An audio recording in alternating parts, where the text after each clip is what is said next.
जय श्री राम सीताराम। आप सभी को चैत्री वसंत नवरात्रि की ढेर सारी शुभकामनाएं।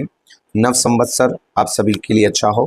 विक्रम संवत 2083 जो रौद्र नाम का संवत्सर है वो कैसे रहने वाला है और इस वर्ष माँ दुर्गा किस पर सवार होकर के आने वाली है और नवरात्रि में घट स्थापना का शुभ मुहूर्त कब रहने वाला है।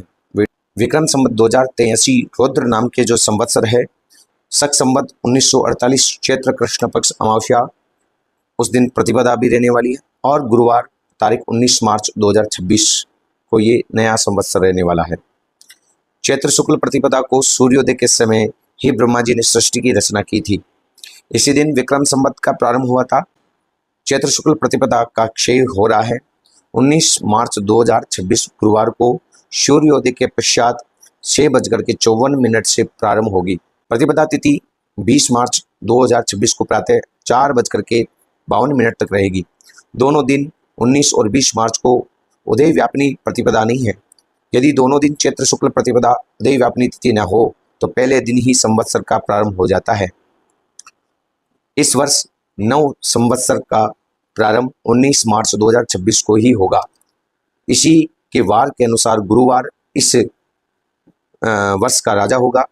देवी पुराण के अनुसार अमावस्या युक्त प्रतिपदा को दुर्गा पूजन शुभ नहीं माना गया है, परंतु प्रतिपदा तिथि का क्षय हो जाए या वह दूसरे दिन एक मुहूर्त से कम हो तो वह अमावस्या युक्त प्रतिपदा के दिन ही देवी पूजा और घट स्थापना किया जाना शास्त्र सम्मत है। आइए हम जानते हैं घट स्थापना का शुभ मुहूर्त कब रहने वाला है। दिन में 12:22 से 1:10 तक अभिजीत मुहूर्त में आप घट स्थापना कर सकते हैं। ये सर्वश्रेष्ठ मुहूर्त है और आवश्यकता विशेष में प्रातःकाल 6:53 से 8:17 में शुभ का चौड़िया रहने वाला है और दिन में 11:15 से 12:46 तक चंचल वेला और 12:46 से 3:46 तक लाभ अमृत की वेला रहने वाली है। इसमें आप पूजन और घट स्थापन कर सकते हैं। इस बार देवी वाहन के बारे में हम जानें तो माँ दुर्गा का वाहन सिंह है, लेकिन हर साल नवरात्रि के समय माता अलग अलग वाहनों पर सवार होकर के इस धरती पर आती हैं। देवी भागवत के अनुसार सोमवार या रविवार को प्रथम पूजा यानी कलश स्थापना होने पर माँ दुर्गा हाथी पर सवार होकर के आती हैं। शनिवार और मंगलवार को नवरात्रि शुरू होने पर माता घोड़ा पर सवार होकर के आती हैं। गुरुवार या शुक्रवार को नवरात्रा शुरू होने पर माता डोली में बैठ करके आती हैं और बुधवार से नवरात्रा शुरू होने पर माता नाव पर सवार होकर के आती हैं। माता का वाहन और उससे होने वाला असर कैसा रहता है ये जानेंगे। माता दुर्गा जिस वाहन से पृथ्वी पर आती हैं उसके अनुसार साल भर होने वाली घटनाओं का आकलन किया जाता है। देवी जब हाथी पर सवार होकर के आती हैं तो पानी ज़्यादा बरसता है। घोड़े पर सवार होकर के आती हैं तो पड़ोसी देशों से युद्ध की आशंका बढ़ जाती है और देवी नौका में बैठ करके आती हैं तो सभी मनोकामनाओं को पूर्ण करने वाली होती हैं।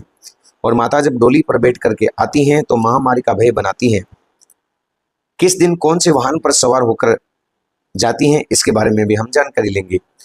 माँ दुर्गा आती भी वाहन से हैं और जाती भी वाहन से हैं, यानी जिस दिन नवरात्रा का अंतिम दिन होता है उसी के अनुसार देवी का वाहन भी तय होता है।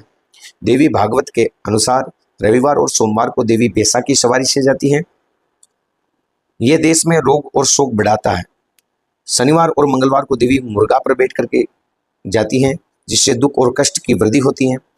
बुधवार और शुक्रवार को देवी हाथी पर जाती हैं, इससे बरसात ज़्यादा होती है। गुरुवार को माँ भगवती मनुष्य की सवारी पर जाती हैं, इससे सुख शांति की वृद्धि होती है।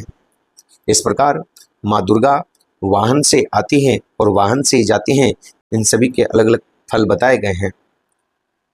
हम माँ दुर्गा से जगत जननी दुर्गा से प्रार्थना करते हैं कि आपका सबका स्वास्थ्य अच्छा हो और आपका ये नया साल अच्छा बीते और आप सुख समृद्धशाली और आपका स्वास्थ्य अच्छा रहे।